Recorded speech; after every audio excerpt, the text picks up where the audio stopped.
This is James Holder for iPhone TV in association with Matkins Jim Arbaya. I'm in the Boston Red Sox Arena today, Fenway Park. With me, I've got promoter Lou DiBella. How are we doing, Lou? We're great. This is the most iconic ballpark in the United States. So, of every baseball stadium in the United States, this is the most famous.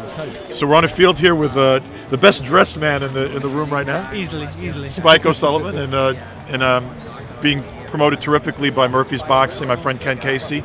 We're thrilled that Spike's on the card. And this guy's making a lot of noise in the middleweight division. You know, my man Andy Lee's one of the champions, middleweight champions. A fellow Irishman over here, and I think this is a guy whose opportunity is going to come. I've got to say, I had the pleasure to cover Andy Lee versus Matvey Korobov. It was a fantastic fight, fantastic occasion. What are the chances of seeing Andy Lee versus Gary Spike O'Sullivan in the future? Is that a fight that's kind of on your guys' radar? I mean, you know, anything. I know Andy wants to fight in Ireland at some point, and you know, Andy and Spike in Ireland would be a very, very big event. So I think somewhere down the line, it's certainly a possibility. This man's got to keep taking care of business. Yeah, I'm going to do that Saturday night, Lou. I believe you. Andy Lee's obviously got mandatory commitments with Billy Joe Saunders. Spike's aware of that, having suffered defeat. The only man to technically beat Spike is Billy Joe Saunders. So what will go on from here? Will we look for the mandatory situation to be sorted, resolved before anything else happens? Well, you know, Andy's got some nagging injuries coming off of his last fight. We have the mandatory situation with Saunders that we have to deal with. But you know, I think somewhere down the line, you know, he's quickly emerging as one of the best middleweights in the world from Ireland, certainly, and you know, with the champion from Limerick and this gentleman over here somewhere down the line, you know, he just, like I said, Spike's got to keep winning. Is Golovkin on your radar? The GGG, Triple G himself, is he on the radar for Andy Lee for a potential match in the future? You know, we're all our options are going to be, you know, we're going to look at all our options. You know, this is a business, and obviously Triple G is a terrific fighter and a major draw. So it's certainly a possibility in the future. We're not foreclosing any possibility. All right. Well, I won't put you on the spot there, Lou. Yeah, it doesn't have to be signed off today. It's just something. Well, you know, right now, you know, let Andy enjoy his recent.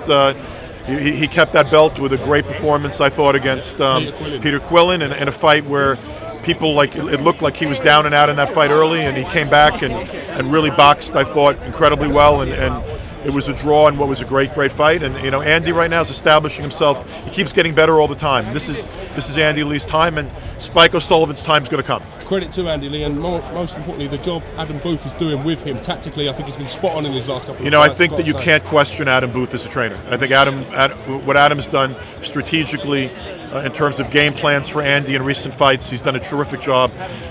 You know, working with Adam on Andy's career. I think Andy's got a good team, and Andy's really come in his own. You know, winning a championship the way he did and facing adversity the way he has and coming back from it makes you a better fighter. And I think this Andy Lee is the best version of Andy Lee that's ever been out there. So I'm enjoying watching Andy at the top right now. And like I said, I'm looking forward to Spike's fight. He's fighting a tough guy on Saturday, the 23rd at the Agganis Arena in Boston.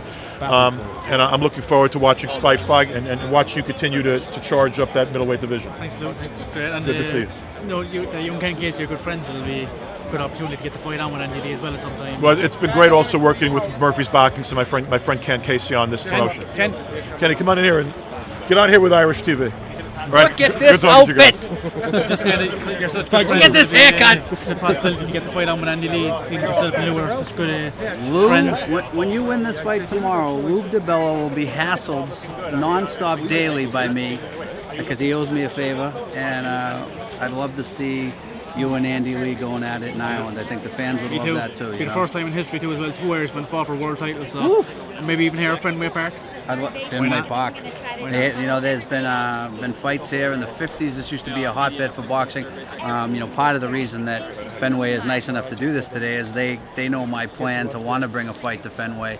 And I think they would be very happy to host that fight. Well, listen, when I met you yesterday, I didn't quite realise you owned Boston. So guys, we got to cut it. We'll wrap this up now.